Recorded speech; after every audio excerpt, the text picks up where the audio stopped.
Some of the hardest problems in the world exist far above the planet. Our job?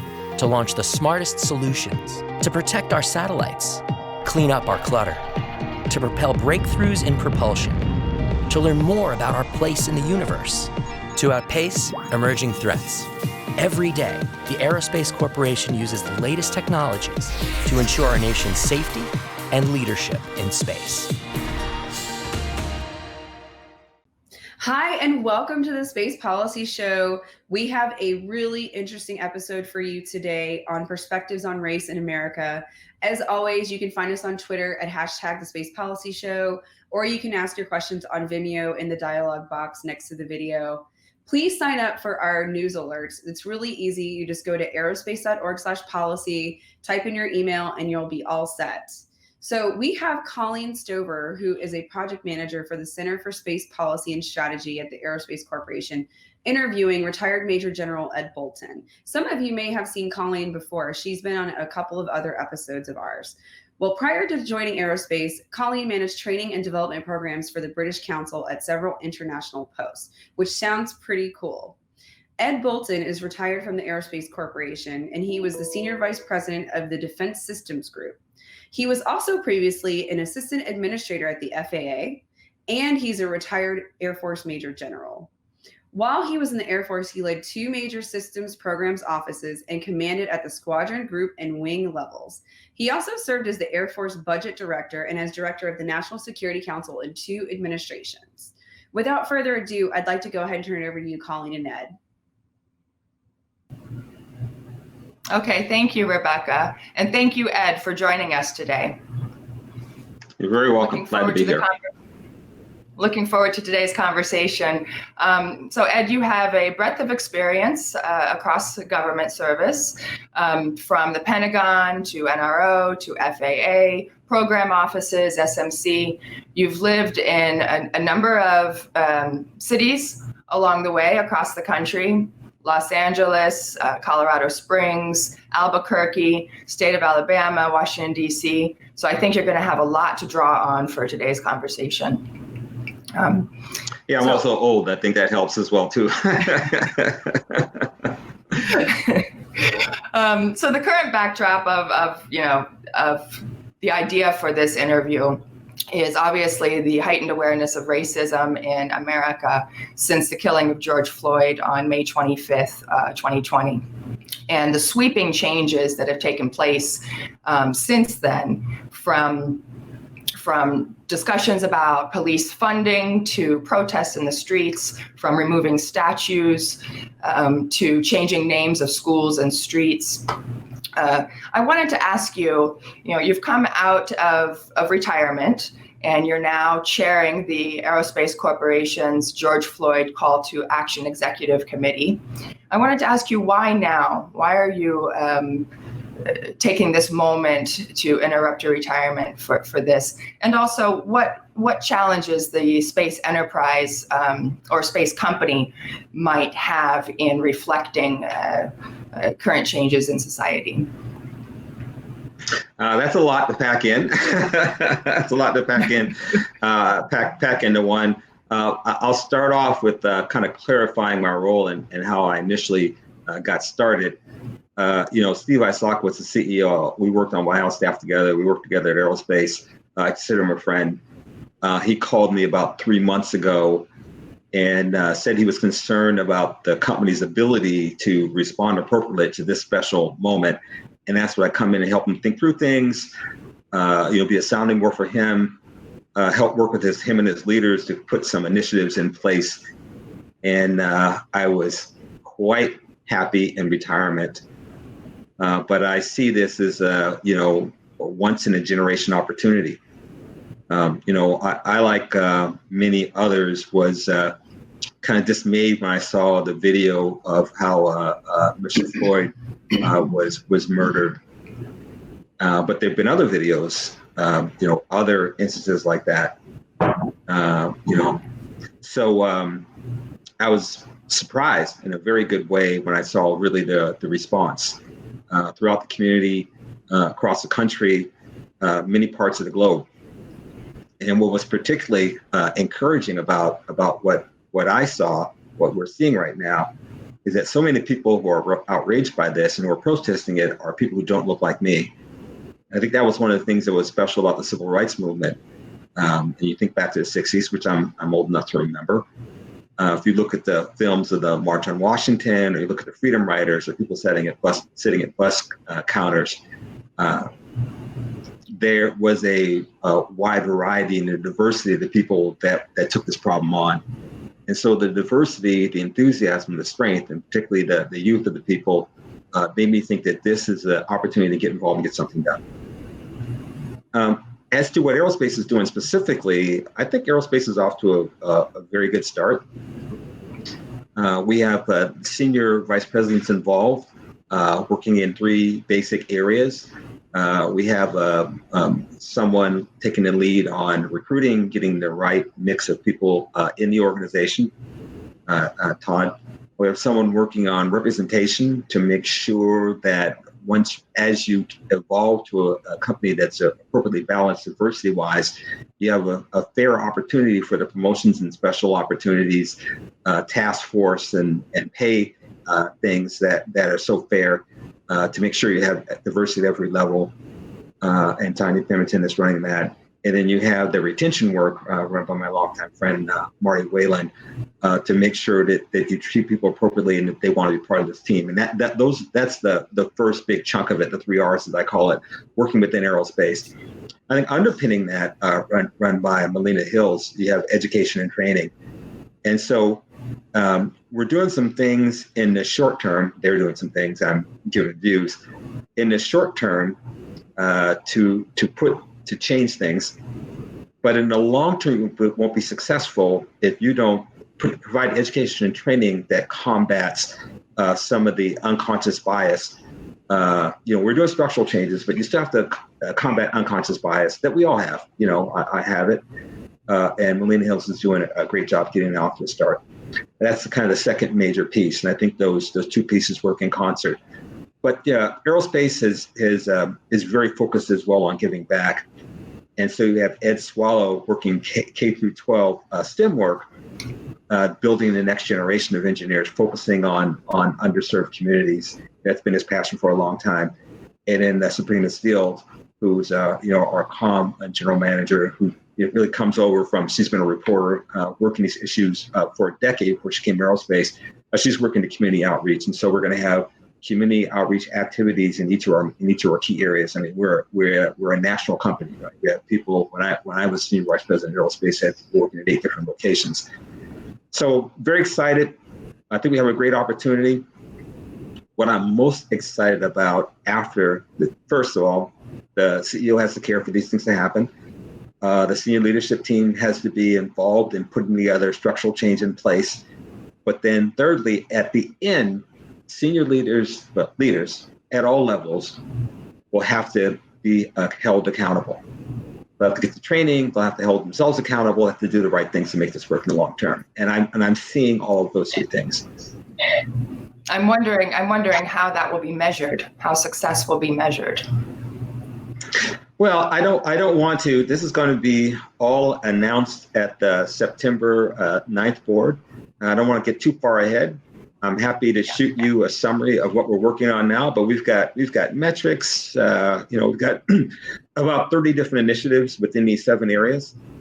Some of them are very easily measurable. One goal is to double the number of Black MTSs in 4 years, and so we know how many we have now. We know how many we want to have, and that's just basic math. Some of it's going to be some perception things and everything in between. One of the interesting things about working in diversity, equity, and inclusion, particularly when you work with engineers, it's really funny. I'm more of a space lift guy, but then engineering about satellite guy. And used to everything being 100%. You have a launch readiness review, and Bill Ballhaus, when he was president of Aerospace, used to say anyone can stop a launch. Sam Greaves, who was the commander there, recently said we have 0.999%, 99.999%. In an area like this, it's not rocket science, and you are going to make some mistakes. You're going to take criticism no matter what you do, right? everyone will not be happy. Some people won't want to make this journey with us. But you have to move forward with the belief and be able to show evidence when you look at this in a rearview mirror that you did some things that made things better. And we're moving forward with that faith and confidence. So I'm thinking about a couple different things you said. One of your 3 R's that you mentioned was recruitment, and going back to one of the questions that I asked about what might be specifically hard within the space enterprise for this effort for aerospace and for other space companies is recruitment. That's so going backward, and what is the space workforce going to look like 20 years from now if we don't start addressing educational inequities for underrepresented groups, whether that group is a minority, women, or people with disabilities, people who live in rural areas, whatever that looks like. And so the recruitment thing, you did mention that you're doing a kind of community outreach in STEM, but specific to the space enterprise is space workforce tends to be male and white. And so the idea that you're pushing on that, I think, is good. I'm wondering anything else that you see that might, what advice might you give CEOs of other companies? The question took a turn towards the end there. I don't need advice to other people. I want to put in one more kind of plug here for the space industry. I'm certainly aware. I'm an electrical engineer. I spent the first half of my career in engineering jobs in program management, and in the second half of my career was a hybrid between engineering and operational jobs, and of course throw it with the occasional headquarters thrown in. Almost exclusively in space. For space, we have a secret weapon, right? At aerospace, we have a secret weapon. Space lift is really cool. I first got interested in space as a child because, you turn on television and astronauts were on television. And I can remember exactly where I was, June, I believe it was 20th. Of 1969 when we saw Americans first walk on the moon, and the energy and the momentum of that moment, when Kennedy said we want to within this decade take an American to the moon and have him, safely return. Kennedy passed away. Johnson picked up the torch, and that was done within a decade. And it was an American victory, not a white or a black victory. We still have that at aerospace. We still have people that work launches. We still have, you can go into an ops center at aerospace and watch a launch. And I think that would be powerfully attractive to young people to connect the importance of doing well in math and science to something they can actually see. Ed has some data. That he briefs where it shows that if you go, I don't recall what age it is, 6, 7, or 8 years old, that when young boys and young girls are equally interested in science and are minorities. But as you go up the ages, as you go up the years, by 8th, 9th, 10th grade, the women are significantly less interested in science and math. And minors are as well too. And there's no data that says that women are inherently worse than mathematics and men. And so with STEM effort, you can kind of turn that around. But I think you can attract people in with the importance of our mission. Sure. And also not just attracting them. I mean, you're not the first engineer at Aerospace that has said, "I remember where I was when I saw the landing on the moon," and what that meant to them. Right. Right. But also today we have the moon in 2024. We have NASA and SpaceX. The attraction of that and the excitement of that and stuff. And so it's another moment for that attraction. But then there's also the component that you mentioned about community outreach. And just because you have the interest doesn't mean that you have the support system, whether it's your parents or the funding Right. or, Right. certain opportunities. So yeah, no, that's a great effort for aerospace to move in on. I also wanted to kind of mention something that you said about unconscious bias and addressing that. And as a company, Aerospace is looking at that component, that training and an education component.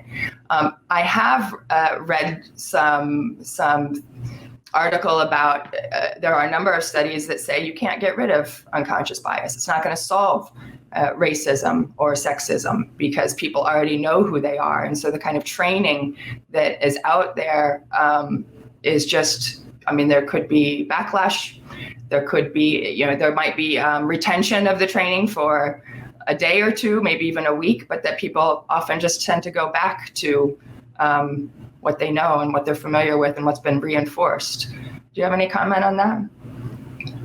Yeah, I sure do. I'll start with my own views and then point out what Aerospace is doing. I hope you don't mind if I say we when I say Aerospace. I've been working with the company starting in 1992 and an employee for 3 years, so I still think of myself as an aerospacer. I believe if you just being aware of a problem puts you on a path towards solving it, and I do believe that you won't get to 100% on some of these things. The goal is to make it better. Each generation makes it better. And then the next generation starts off in a stronger place. That's kind of my own view. I certainly have a bias. I went to school up in Boston. The Air Force sent me up to school up in Boston in 2012. And they had us take an online test that measures your level of bias. And I found that I had some. And it made me more aware. What Aerospace is doing under Melina Hills is that this first round of training is going to be a pilot program. They're taking 100 managers. They're going to take all the senior leadership team. They're going to take some key people in the people ops organization. And Melina specifically asked for some naysayers, some people who are good at poking holes in things, and they're going to ring that program out and tailor that program to Aerospace. We're looking for in a program that has, in response to your point, a great deal of what I heard Melina call stickiness. And people who train for a living know that stickiness, but that means it lasts. It lasts for a period. It sticks with you, and it lasts for a period. And so the bottom line: get the right mix of people, focus on leaders, do a pilot program, ring it out. Take that data, tailor a program for Aerospace, put it in place. But I think anything you do along the lines of fighting unconscious bias, just the fact that you're fighting unconscious bias, a lot of what leaders do is provide signals. Leaders provide the vision on where you're to go next. They don't always provide the details on how you get there.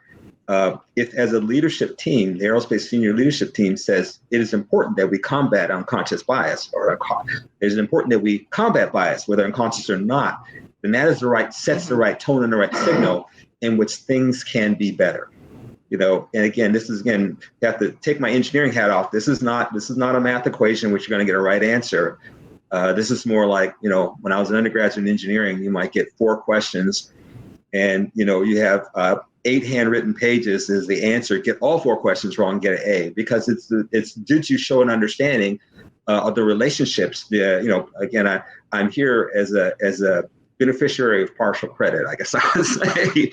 And so aerospace, we love partial credit as an engineer, right? We're not mathematicians, we're engineers, right? Aerospace needs to do well on partial credit. They need to do well on partial credit. And make things better. And, one of the fears I have is that, is that you hold and you wait and, gee, this isn't quite right. And, if we had this or we had that, the old saying that they had is, the enemy of good is perfect. So we're going to move out aggressively. And some of it was, some of the things were put into place perhaps a bit rapidly because of the timing of final approval or when the board meetings are. and then board meetings in September, and then leadership conferences that are annual or semi-annual, wanting to bring things to the leaders. And so we put some of the things in place, or started the planning for some of the things. When in a perfect world, you would stop the world and go sit down and do nothing else for 2 months and get it all planned out and make it all perfect. And it still wouldn't be quite right. So we're moving out. Yeah.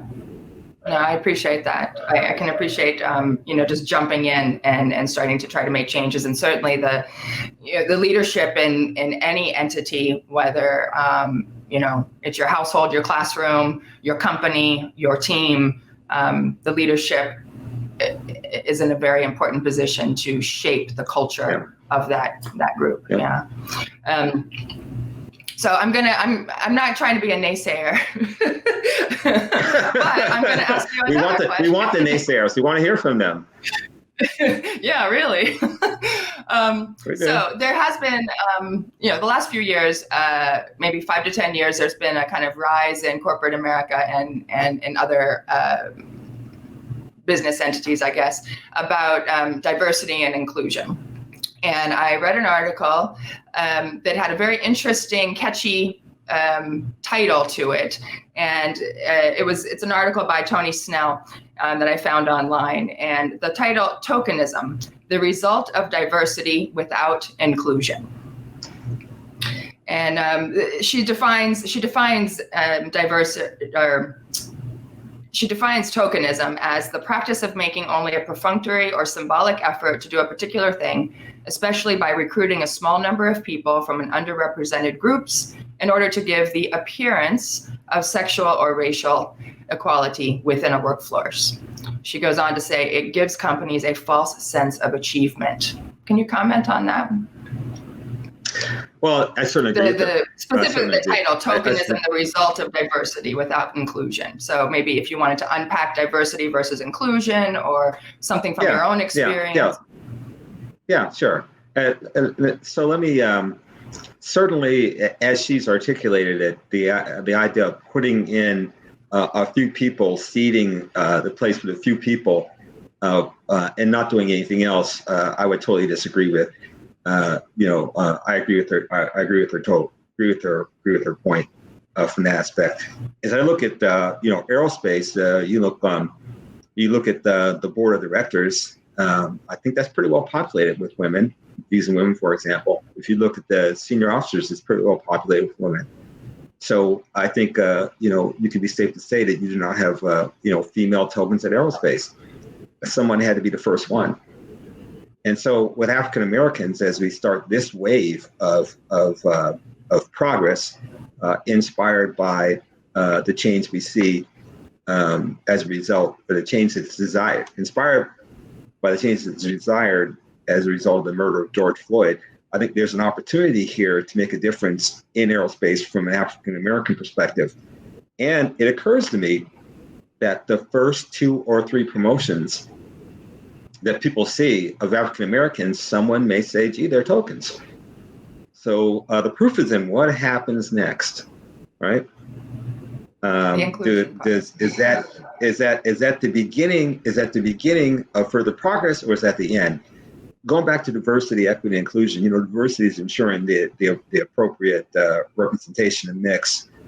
Equity is really about the treatment. What is your opportunity? What is my opportunity at a promotion board or an interview?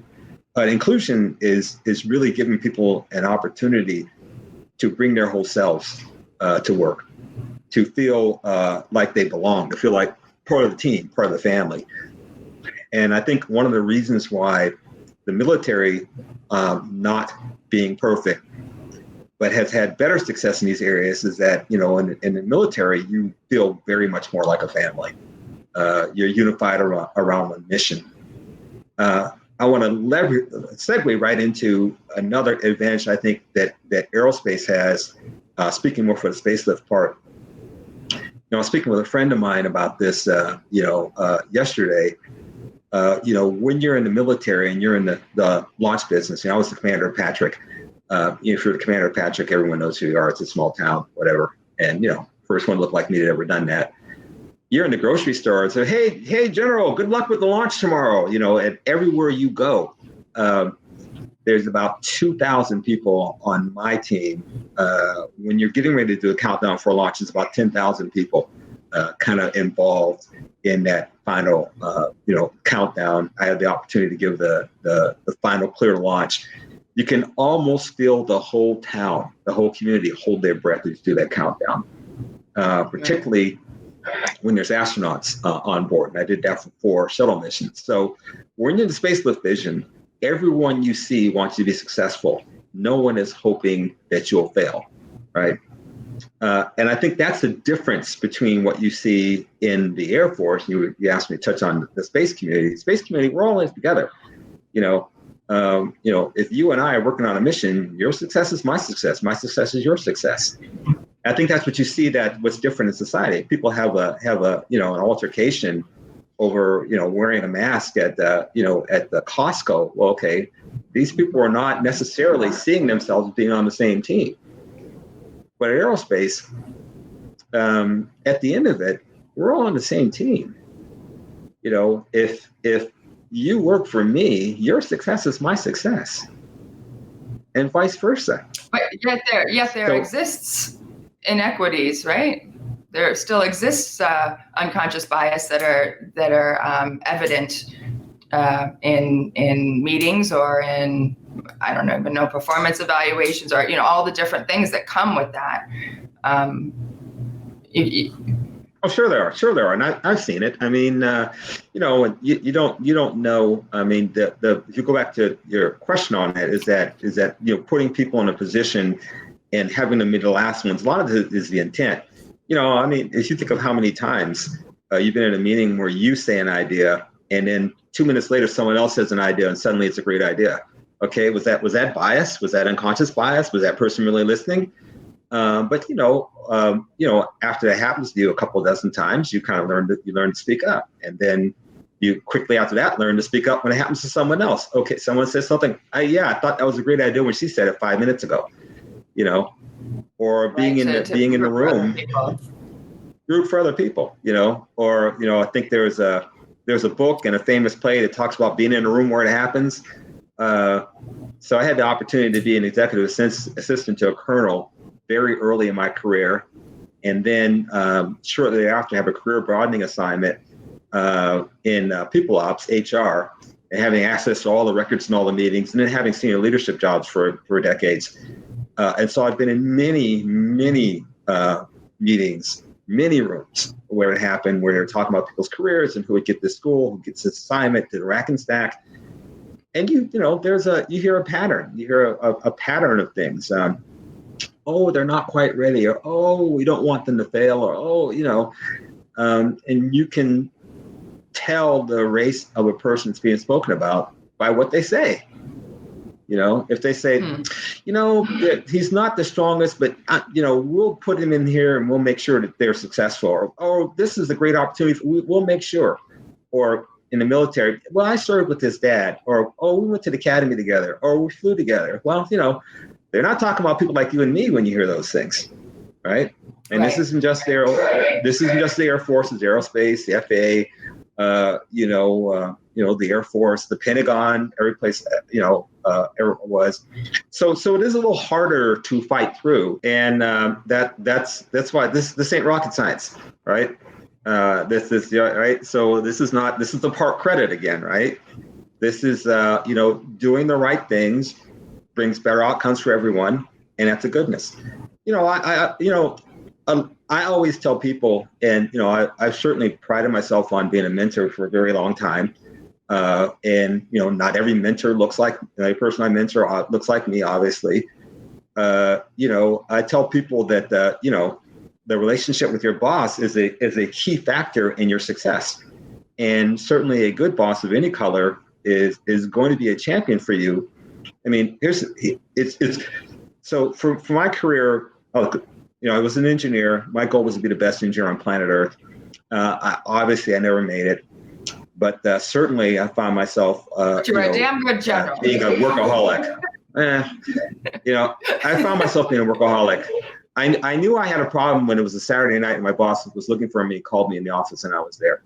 So I went to a school called Air Command and Staff College for 10 months. And it was really a leadership school, did a lot of reading and thinking, and really felt like, my natural interest and strengths is really more around being a leader. And that was a turning point in my life when I focused more on leadership, because I feel like even if you are better than average, 4 or 5 people that are average can do way more work than you do. And so the goal is to, make each person in your team better, and then make the team better as a unit. And then everyone is more successful. So when I think of diversity, equity, and inclusion, I think it's just another way of building a great team and getting the most out of them.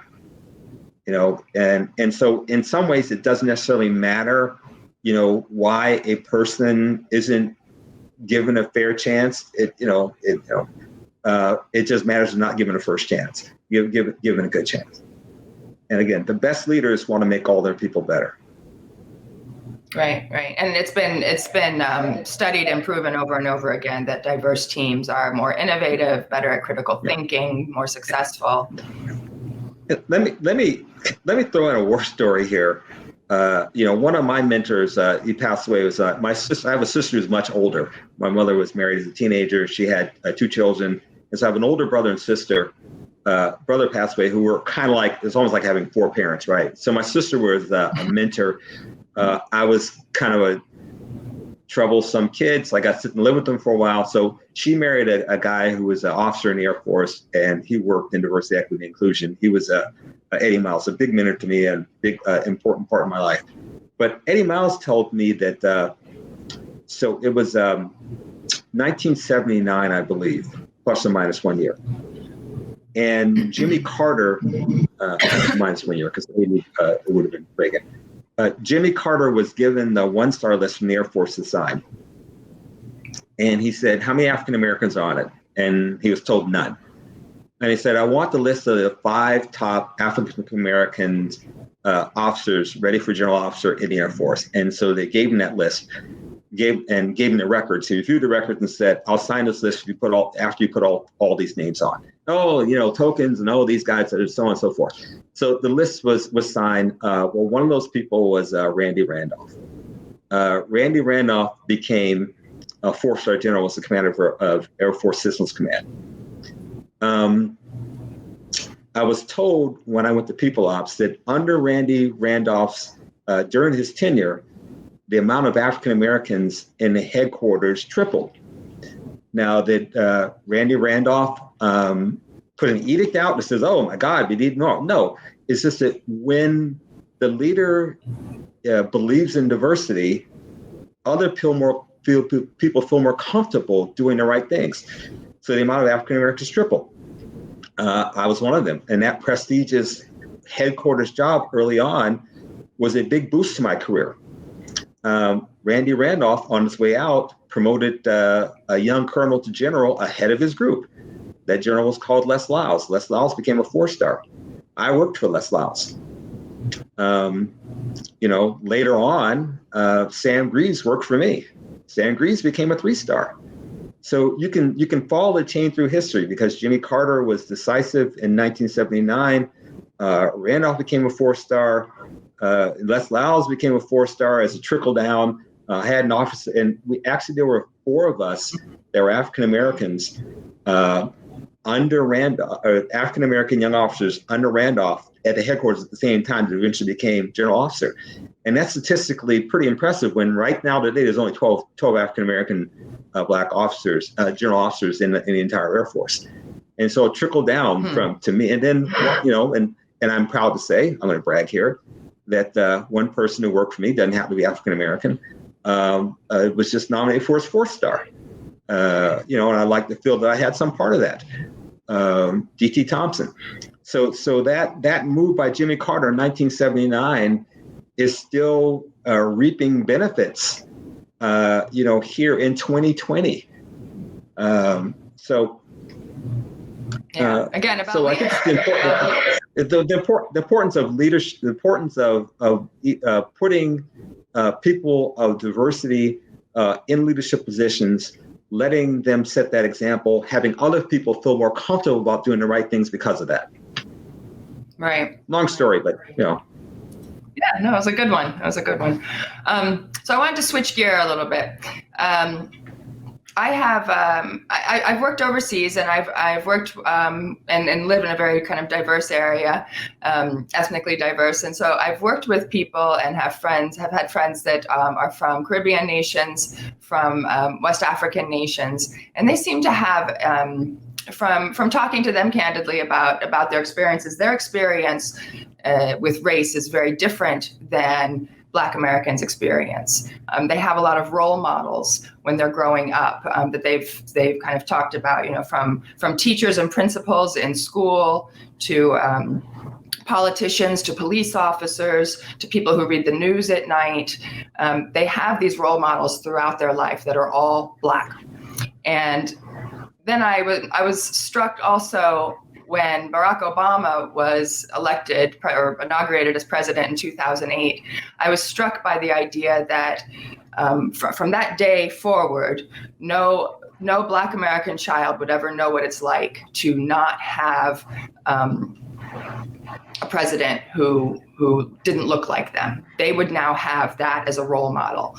Now, as a woman, I'm still waiting. But I'm confident that it's going to happen in my lifetime. I too will have a role model. I am too. I wanted to ask you about your role models when you were growing up, and what gave you. You've mentioned already some of the kind of career opportunities you've had, but what gave you the force to go on the paths that you followed? Well. I'll give you that answer, but I certainly want to comment kind of on the role model thing and the meaning of President Obama, because it occurs to me when you say that not only do African American children no longer see the office of presidency as something they can't get, it's all children of all colors now think it's normal to have an African American president. And so if you're not the case now because it's been several years. If you were 6 or 7 years old a few years ago, that's all you would have known and probably not thought anything of it. And I think that's important for people of all colors. And that kind of back to my example of, when Randolph became the 4-star, other people felt comfortable doing things that are right. From my standpoint, again, my father would be 98. He lived in the late 80s. It's like 88. He would be 98 if he were still alive. So born in the rural South, literally had polio as a child, couldn't walk for a long time. His first job when he was 6 or 7 years old was picking cotton. Didn't know his dad, raised in foster homes. My mother had a similar difficult background. They came north as part of the Great Migration after World War II. Met in church. Dad worked at GE. Lived happily ever after. It was really the thing that stuck with me with my father is that how he handled adversity. Laid off as a young father. Got a job as what they called a mail boy, boy, 40 years old, during the day. Sold hair care products door to door in the afternoons after work, which is, we kind of laugh about that because my dad's the kind of person that they used to say, wouldn't say crap if he had a mouthful of it, but he didn't say crap.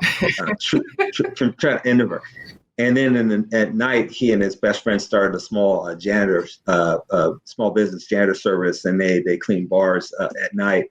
And literally the work ethic example that he gave us, I've just never seen anything like it. And certainly whenever I thought things might be getting tough for me, I think about how hard he worked. And so, he always believed in this country. And so here is a person that didn't know his dad that, literally had to, when he said work this way through school, he meant work this way through high school. And right over my right shoulder is a picture of him and my mother pinning on my first stars. Wow. So from the cotton field to stars in one generation. Where else could that happen? Where else could that happen? Right. Right. So I think other role models. So really, for me, like if you have to look past your parents, if you have to look outside of your home for role models, I think you're in trouble. Because so much happens. You mentioned something I want to touch on. So much happens before, I think I'm mostly an Air Force guy. So much happens to you before we get our hands on you, right? So all the hard work is really done by your parents and then by the schools. And so we handle it in the Air Force by being selective as aerospace by who we bring in and being, dismissive. Okay, if we find a flawed person in the Air Force, you're no longer in the Air Force. So you really have kind of a captive, special group of people. So it's easier to have the right kind of environment, the right kind of people when you can be very selective about who you allow to be part of your team. The saying, many are called, but few are chosen. You can say that in aerospace, you can say that in the Air Force. So you really have control over who you have. So you really have no excuse. You really have no excuse. You've got the best people. They're well educated. They're smart. There's no excuse for this. So let's go fix it. Let's make things better. Kind of role models. So certainly not all of them have had the role models at home, though. I mean, there are so many people that have been successful and done it, your father included, his not knowing his father and having to look outside. And so that's, not to mention it again, but, one of the aspects of the effort that aerospace was doing that you mentioned earlier was the community outreach. And I think that is one of the pivotal things that's going to be able to diversify future workforce in any capacity is to give, especially now during the pandemic, and there are so many economic inequalities that are being exacerbated with those that can survive this pandemic economically as a household or as a community, and those that can't. That community outreach is going to be super important. I agree with that. For making sure people get through schools and stuff. Yeah. So your father sounds like an amazing man, and I did get goosebumps. I wish could we just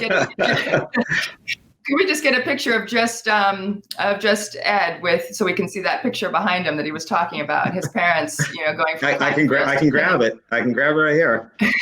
So see, my dad's in a wheelchair there. My mom's at the upper left. Can you see it at all? Yeah, because it's blocking my vision. We can see it. Yeah, we see it good. Okay. That must have been a very proud moment for them. Wow. February 2nd, 2007. I was at the National Reconnaissance Office when I pinned on my first star, and they had an opportunity to come up. And I told my dad's story. I didn't really talk about myself at all. I told the story of my parents, told this, and thank people who had helped me along the way. And certainly I got there with a lot of help. But anyway. Yeah. Thank you for letting me show that. We're kind of, it was good. I like that. So we're getting ready to kind of finish up. I wanted to ask you if you had any final thoughts, maybe things that you wanted to revisit that we already talked about, or something that you had been hoping that we would talk about, or hoping I would ask. And, do you have any advice to give young people in America today about the future in terms of your perspectives on racism in America? Any advice to give, or any things that you want to say to other space companies or young military recruits, anything like that? I certainly am not. I'm pretty opinionated, but I hope that I largely know the difference between my opinion and fact. I would say the things I've done have really worked well for me, and I think people have to find their own answers. I will say, though, that each generation is called. Each generation has the opportunity that they have to make a life for themselves and their loved ones, and then make the country better along the way. And I think you have to be smart enough to be able to grab that opportunity. I would say, if I were starting off today, from what I know now, this is a pretty good time to be optimistic. Because you're benefiting from people that have sacrificed and suffered for generations upon generations to be at the place we are now. And is it perfect? No, not close. But it's a greater starting point than I had, and a greater starting point than my parents had. And I suspect that if people go back and talk to the older people in their families, that they would tell them something. They would tell them something similar. So I'd say, carpe diem, seize the day, be aggressive, make things happen. If you see something wrong, speak out, And I certainly wouldn't pay too much attention to people who felt like, oh, this is wrong, or you're not doing it right, or you're going to fail. You're going to be criticized. But those people who criticize you will criticize you no matter what you do. So go out and do the best you can. Right. And it's not enough to be not racist, but you have to be anti-racist. And same goes Amen. for other things too. Amen. Yeah. Well, Amen. Thank you again, Ed. It's been a My good pleasure. conversation. I'm looking forward. Yeah, I like to give you a Bye hand. Thank you for asking me. You too. All right. Bye for now. Thank you. Bye for now. Thank you so much, Colleen and Ed. We are really grateful to you for being on the show today to talk to us about perspectives on race in America. It's a very important and timely topic. As always, you can find us on Twitter. We're at #TheSpacePolicyShow. You can ask our experts questions in the Vimeo dialogue box below. And please sign up for our news alerts. We would love to engage with you and keep you posted on all of our latest papers, news releases, and things like that. And until next time, take care.